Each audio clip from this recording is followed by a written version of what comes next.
ఏమనిపిస్తోంది madam? అంటే గతంలో ప్రతి దాంట్లో కూడా జగన్మోహన్ రెడ్డికి ఏటుగా ఉన్నటువంటి వ్యక్తి, నేను మారిపోయాను, నేను వ్యవసాయం చేసుకుంటున్నాను, అన్ని విషయాలు కూడా నేను చెప్పేస్తాను, ఈ లిక్కర్ స్కామ్లో మెయిన్గా రాజకేశ్ రెడ్డి అదేవిధంగా అని చెప్పి, నేను ఇంకా ఇన్ఫర్మేషన్ కావాలంటే నన్ను పిలవండి అని చెప్పడాన్ని ఎట్లా చూస్తారు? ఈరోజు మధ్యాహ్నం 2 గంటలకు వెళ్తా ఉన్నారు ఆయన.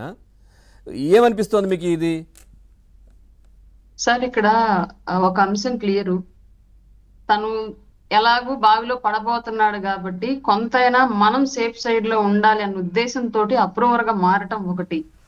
రెండవది, ఎంత ట్రై చేసినా సరే ప్రస్తుతం ప్రభుత్వం చేస్తున్నటువంటి ఎంక్వైరీ నుంచి తప్పించుకోలేము కాబట్టి స్వచ్ఛందంగా మనంతట మనం చేసినటువంటి తప్పులను ఒప్పుకుంటే కొంతైనా ప్రజల నుంచి, ప్రభుత్వం నుంచి ఏదన్నా ఒక లబ్ధి దొరుకుతుంది అన్నటువంటి స్వార్థం ఒకటి. ఈ 2 అంశాలని బేస్ చేసుకొని ఈ రోజు విజయసాయి రెడ్డి చేసినటువంటి వ్యాఖ్యలు కానివ్వండి, అలాగే గత 5 ఏళ్ల పాటు తను వైసీపీ పార్టీకి చేసినటువంటి సేవలను విస్మరిస్తూ ఎక్కువ ప్రయారిటీ అనేది సజ్జల రామకృష్ణారెడ్డికి ఇవ్వడం, విజయసాయి రెడ్డిని పక్కన పెట్టడం, అలాగే తనకి కొన్ని రకాల ఇబ్బందులను కూడా జగన్మోహన్ రెడ్డి కలుగు చేశాడని చెప్పేసి ఆయన పార్టీ నుంచి వైదొలుగుతున్నప్పుడు కొన్ని ప్రసంగాలు ఆయన చేశాడు బయటకు బహిర్గతంగానే.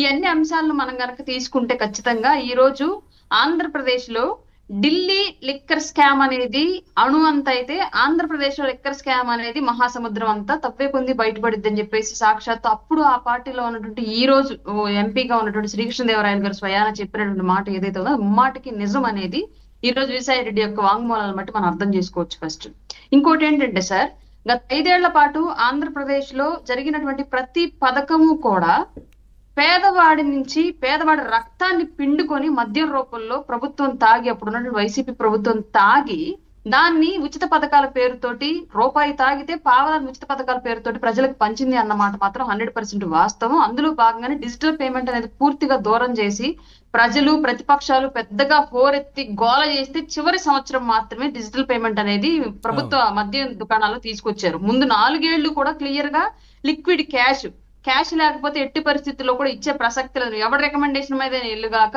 లిక్విడ్ క్యాష్ ఇస్తేనే కౌంటర్ లో నుంచి బయటకు వస్తుంది సారాయి, లేదంటే రాదు. ఇదొక దౌర్భాగ్యం. అయితే ఇంకొక దౌర్భాగ్యం ఏంటి అంటే, కొత్త పుట్టగొడుగు బ్రాండ్లన్నీ పుట్టకొచ్చాయి. ఎక్కడ కాశారు ఇవన్నీ అంటే, మన్యం ప్రాంతాల్లో వాలంటీర్ల హవా వెనకబడినటువంటి వర్గాల మీద బలంగా సాగించేటువంటి ప్రాంతాల్లో దొంగ సారాయిని కాసి వాళ్ళు ఇష్టారీతిగా అవే బ్రాండ్ల రూపంలో స్టిక్కర్లు అంటించేసి సీసాలు తీసుకొచ్చేసి నింపేసి వాటినే 100 రూపాయలు ఖరీదైన మద్యం బ్రాండ్లతో ఈక్వల్ గా అమ్మినటువంటి దౌర్భాగ్య పరిస్థితి వైసీపీ కాలంలోనే ఆంధ్రప్రదేశ్ కు పట్టింది. ఆ టైంలోనే ఆ కల్తీ మద్యాన్ని ఇష్టారీతిగా వాళ్ళు కాసి తీసుకొచ్చినటువంటి ఆ మద్యాన్ని తాగి వందలాది మంది ప్రాణాలు కోల్పోయినటువంటి విషయాలు కూడా మనం చూసాము.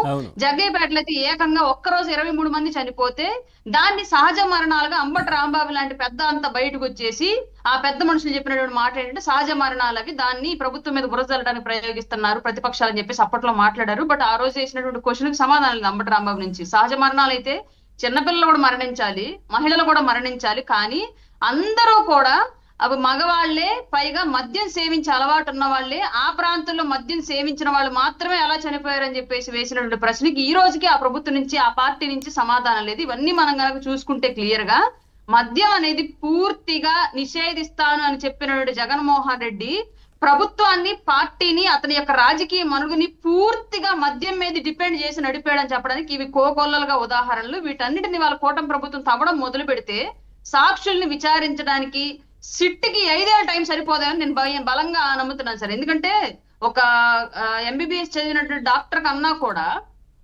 ఎక్కువ రోగాలు ఉన్నటువంటి పేషెంట్ కి ఎక్కువ తెలుస్తాయంట. అట్లాగే లీగల్లో ఉన్నటువంటి లొసుగులు ఏంటివి, లాలో ఉన్నటువంటి లొసుగులు ఏంటివి అనేది 38 కేసుల్లో ముద్దాయిగా ఉన్నటువంటి జగన్మోహన్ రెడ్డికి తెలిసినంత గొప్పగా ఒక ప్రాక్టీస్డ్ లాయర్ కూడా తెలియదని చెప్పడంలో ఎలాంటి సందేహం అక్కర్లేదు. కాబట్టి అట్లాంటి లొసుగులన్నీ తెలిసినటువంటి ముద్దాయి కాబట్టి జగన్మోహన్ రెడ్డి 5 ఏళ్ల పాటు కూడా ఈ సిట్ లో ఎంతవరకు ఆయన సహకరిస్తాడు, అతని అనుచరులు ఏ విధంగా సహకరిస్తారు, సిట్ ఏ విధంగా ప్రతిభావంతంగా ఈ విషయమే పనిచేసింది అనేది మనం వేచి చూడాల్సిన విషయం.